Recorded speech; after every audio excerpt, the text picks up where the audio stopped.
Hello students, welcome back to Hindi Mirror channel. सभी students का Hindi mirror पर फिर से स्वागत है। अभी जो कंटेंट लेकर आए हैं, बीए थर्ड ईयर के पॉलिटिकल का फर्स्ट पेपर हो चुका है। हृदय सुमन के जो स्टूडेंट्स हैं, अभी जो हम पेपर लेकर आए हैं पेपर सेकंड, काफ़ी स्टूडेंट्स की क्वेरी जा रही थी।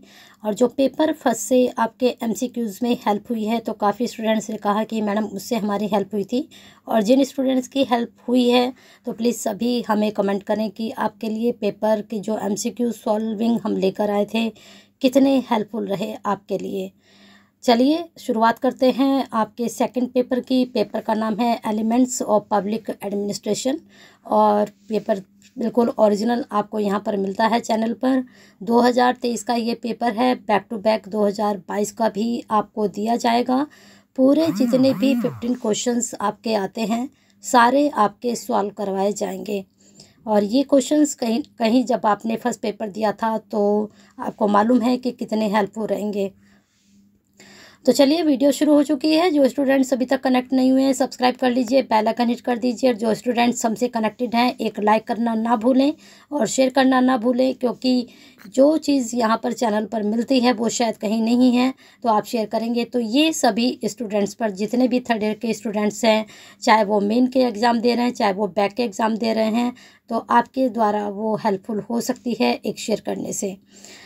तो क्वेश्चंस आपके, तो ये पैटर्न तो हमें बताना ही नहीं है क्योंकि प्रीवियस क्वेश्चन पेपर हम ऑलरेडी अपलोड कर चुके हैं। प्लेलिस्ट में आप जाकर चेक कर सकते हैं। पहले जो मैंने प्लेलिस्ट बनाई हुई थी वो अलग अलग सब्जेक्ट की बनाई हुई थी, लेकिन अब जितने भी मैं कंटेंट डाल रही हूँ हिंदी वाली जो प्लेलिस्ट है उसमें मैंने अपलोड किया है, तो वहाँ जाकर आप चेक कर सकते हैं प्लेलिस्ट में। वहीं पर आपको पॉलिटिकल, हिस्ट्री सभी के प्रीवियस पेपर भी मिलेंगे और साथ में ये एमसीक्यू जो मैं सॉल्व करवा रही हूँ ये भी आपको मिलेंगे। तो सेक्शन सी में आपके क्वेश्चंस आते हैं एमसीक्यूज, सीधा सीधा क्वेश्चंस पर हम चलते हैं अब। लेकिन आप भी अगर लाइक शेयर नहीं किया है तो कर दीजिए जल्दी से। वीडियो आपके क्वेश्चंस मैं बताने जा रही हूँ अब। सेक्शन सी में ऑब्जेक्टिव टाइप क्वेश्चंस 15 क्वेश्चन।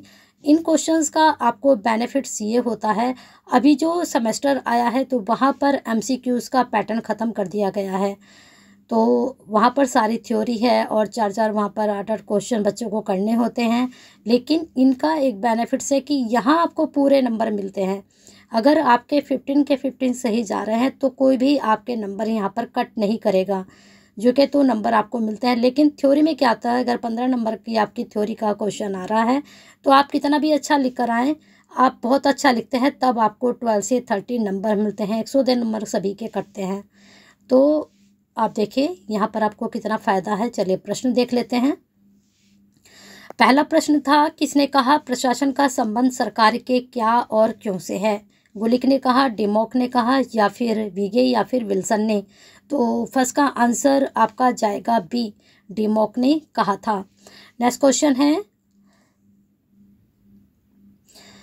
एक व्यक्ति एक स्वामी की अवधारणा संबंधित है। The concept one person on honour belong to. इसमें आपके ऑप्शन है, नियंत्रण, एक विस्तार क्षेत्र, आदेश की एकता, पद सोपान या समन्वय। तो सेकंड का आंसर भी आपका बी जा रहा है, आदेश की एकता। नेक्स्ट क्वेश्चन है आपका थर्ड क्वेश्चन, प्रशासन का अर्थ है एडमिनिस्ट्रेशन इम्प्लाइज, क्या है इसका अर्थ? तो ऑप्शन यहाँ पर है, प्रबंध करना, जननीति लागू करना, जननीति निर्माण करना, आदेश देना। तो थर्ड का आंसर आपका जाएगा ए, प्रबंध करना। नेक्स्ट क्वेश्चन, पोस्ट कार में अक्षर पी से क्या तात्पर्य है? पोस्ट कार बहुत ही इंपॉर्टेंट है, ये आपका शॉर्ट लॉन्ग में भी क्वेश्चन जरूर बनेगा, इसको बहुत अच्छे से पढ़कर जाइएगा। फोर्थ में जो आंसर जाएगा आपका बी, जनता, ठीक है, पब्लिक इसका आंसर जाएगा। चलते हैं नेक्स्ट क्वेश्चन की तरफ। फिफ्थ क्वेश्चन, ब्रिटेन की मास्टरमेन समिति थी, कौन सी थी? लोक सेवकों की राजनीतिक गतिविधियां, वेटले काउंसिल का कार्यक्रम, प्रशासन का पुनर्गठन, उपरोक्त में से कोई नहीं। तो फिफ्थ का आंसर भी आपका ए जा रहा है, लोक सेवकों की राजनीतिक गतिविधियां।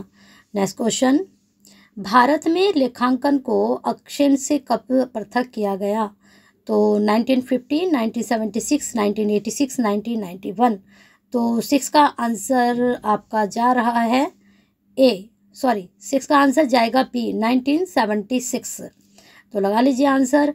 और जो आंसर हम आपको करा रहे हैं, अगर किसी में आप डाउटफुल हैं और आपको लगता है कि वो आंसर सही नहीं है, वैसे तो ये आंसर बिल्कुल आपको ऑथेंटिक और राइट दिए जा रहे हैं, ये फिर भी आपको लगता है तो आप व्हाट्सएप पर हमें विद डिटेल आंसर को भेजेंगे।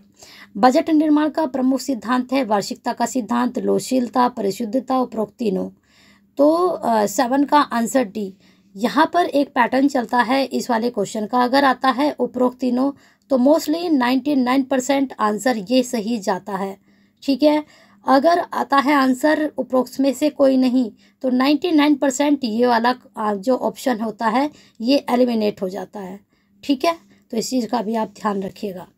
नेक्स्ट क्वेश्चन है प्रशिक्षण का मुख्य उद्देश्य क्या है? दक्षता, योग्यता, विश्वास या फिर निष्ठा। तो 8 का आंसर आपका जाएगा दक्षता, ठीक है। चलते हैं आगे। आधुनिक समय में समुचित भर्ती प्रणाली प्रारंभ करने का श्रेय किस देश को दिया जाता है? फ्रांस को, भारत को, अमेरिका को, प्रशा को। तो बताइए यहाँ आंसर आपका क्या जा रहा है? तो 9 का आंसर आपका जाएगा भारत। नेक्स्ट क्वेश्चन पर चलते हैं 10 पर। 10 क्वेश्चन है नौकरशाही सिद्धांत का विकास किसने किया या किसने दिया? मार्शल ए डिमॉक या फिर मैक्स वेबर, जॉन ए विग या इनमें से कोई नहीं। जैसे कि मैंने अभी आपको बताया था कि इस तरह का अगर ऑप्शन आता है तो ये एलिमिनेट हो जाता है। तो आपके पास 3 ही ऑप्शन बचते हैं, इन तीनों में से आपको चॉइस करनी होती है। तो 3 का आंसर आपका जा रहा है B, Max Weber. Next question पर चलते हैं 11। रक्षा विभाग के निर्माण का आधार है। तो रक्षा विभाग के निर्माण का आधार क्या है? उद्देश्य, प्रक्रिया, व्यक्ति या फिर क्षेत्र। तो 11 का आंसर आपका जा रहा है ए, उद्देश्य। चलते हैं अब लास्ट क्वेश्चंस हमारे चल रहे हैं, तो जिसने शेयर नहीं किया प्लीज़ शेयर कर दीजिए, सभी स्टूडेंट्स को फ़ायदा हो सकता है इस वीडियो से। कहीं ना कहीं आपकी तरह उनको भी बहुत इसकी हेल्प मिल सकती है क्वेश्चंस की। स्टाफ से तात्पर्य है अधिक आंखें, अधिक कान और अधिक हाथ, यह कथन है साइमन, डिमॉक, वाइट या फिर मूने। तो 12 का आंसर जा रहा है बी, डिमॉक ने कहा था। तो आप देख रहे हैं डिमॉक से संबंधित काफ़ी क्वेश्चन बन रहे हैं, तो डिमॉक की डेफिनेशंस वगैरह खूब अच्छे से पढ़कर जाइएगा। नेक्स्ट क्वेश्चन है नियंत्रण का विस्तार क्षेत्र सिद्धांत का समर्थक है Fayol, Elton Mayo, Max Weber या फिर गुलिक। तो 13 का आंसर जाएगा फ्योल। चलते हैं नेक्स्ट 14 पर। विकास प्रशासन शब्द का प्रयोग किसके द्वारा किया गया? ऑप्शन देख लेते हैं, यूआल गोस्वामी, प्रोफेसर वाल्डो वाइडनर या फिर इनमें से कोई नहीं। इसको एलिमिनेट कर दीजिए। तो यहाँ पर आंसर आपका 14 का जाने वाला है ए, यूएल गोस्वामी। चलते हैं नेक्स्ट 15 पर। 15 में लास्ट क्वेश्चन है एडमिनिस्ट्रेशन शब्द की उत्पत्ति किस भाषा से हुई है? तो ये बहुत इजी है, कमेंट बॉक्स में इसका आंसर स्टूडेंट्स मुझे देंगे। इससे इजी और कोई क्वेश्चंस आपके लिए नहीं हो सकता है। बताइएगा सभी स्टूडेंट्स की इसका आंसर क्या जा रहा है, रिप्लाई ज़रूर मिलेगा। और साथ में लाइक शेयर करते रहिए और हिंदी मिनट का हिस्सा बने रहिए।